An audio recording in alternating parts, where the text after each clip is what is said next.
South African cricketer Keshav Maharaj ने अभी हाल ही में ऑस्ट्रेलिया और साउथ अफ्रीका के बीच जो एक ओडीआई श्रृंखला चल रही है उसके पहले मैच में उन्होंने एक बहुत ही विशेष उपलब्धि हासिल करी। उन्होंने अपने ओडीआई करियर रैंकिंग्स की सर्वश्रेष्ठ एक रैंकिंग को प्राप्त किया। साथ ही उन्होंने साउथ अफ्रीका के लिए बतौर स्पिनर 300 इंटरनेशनल विकेट लेने वाले पहले गेंदबाज भी बने स्पिनर के तौर पर। और उन्होंने 5 विकेट हॉल भी लिया उसी मैच में ओडीआई में, जो कि उनके उन्होंने ओडीआई में पहली बार। साउथ अफ्रीका ने पहले ओडीआई में जीत भी हासिल करी थी केशव महाराज के इस दमदार प्रदर्शन के बदौलत। उस दिन जिस दिन यह उन्होंने उपलब्धि हासिल करी उस दिन था मंगलवार। और जब उस दिन की आप डेट को देखेंगे 19/8/2025, तो वह डेट को जब आप इंक्लूड करके लास्ट डिजिट जो नंबर बचेगा उसको जोड़ेंगे, मतलब लास्ट में 27 आता है, 27 को 7 और 2 को जोड़ेंगे तो 9 आता है। तो 9 को जब आप जोड़ेंगे, 9 जब आता है तो 9 रिप्रेजेंट करता है मार्स को, और मार्स की एनर्जी और दिन भी मंगलवार।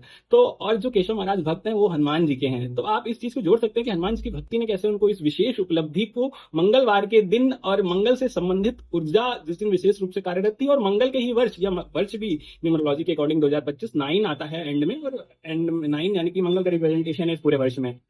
तो जिस दिन केशव महाराज ने अपना इंटरनेशनल डेब्यू किया था 2016 में, तो उस वह क्षण भी मंगल का ही था। तो मतलब कि मार्स की एनर्जी इनके जीवन में विशेष रूप से प्रभावी है। और जिस दिन यार उन्होंने उपलब्धि करी उस दिन पूर्णतः और वर्ष से लगा करके दिनांक और दिन तक सब मंगल के हित में ही था, और इनके भी हित में ही रहा उसी प्रकार से। तो हम देखेंगे इस वर्ष में और भी बहुत सारे ऐसे बिग इवेंट्स हुए हैं जिसमें कि मार्स की एनर्जी से ही संबंधित लोगों को विशेष सफलता मिली। जैसे कि दिल्ली में भाजपा की सरकार बनी है 27 वर्ष के बाद, 7/2/9 यानी कि मार्च आ जाता है। और उसके बाद में जिस दिन रिजल्ट आता है उस दिन की डेट को आप जब इंक्लूड करके 1 डिजिट नंबर देखेंगे तो उस दिन भी 9 आता है एंड में, यानी कि मार्च की एनर्जी से ये कार्य सफल हुए हैं।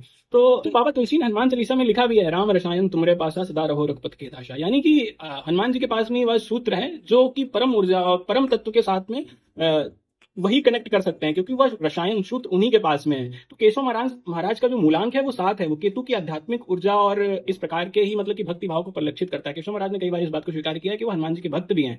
तो आप देखेंगे किस प्रकार से उनके जीवन में हनुमान जी की कृपा का विशेष प्रभाव और ये उपलब्धि में उनका सहयोग है हनुमान जी का। तो जब भी आप अपने जीवन में कोई ऐसी विशेष उपलब्धि प्राप्त करते हैं जो आपकी कल्पना नहीं होती है किंतु आपको प्राप्त होती है, वो तो केवल भक्ति के द्वारा ही संभव है। इसीलिए और भक्ति का जो मार्ग प्रशस्त होता है वो हनुमान जी के माध्यम से ही होता है, क्योंकि सूत्र उन्हीं के पास में है। और परम तत्व परम ऊर्जा भगवान श्री राम, जिनके लिए बाबा तुलसी लिखते हैं कि तात राम नहीं नर भूपाला भुवनेश्वर कालो कर काला, यानी काल के भी काल हैं वो।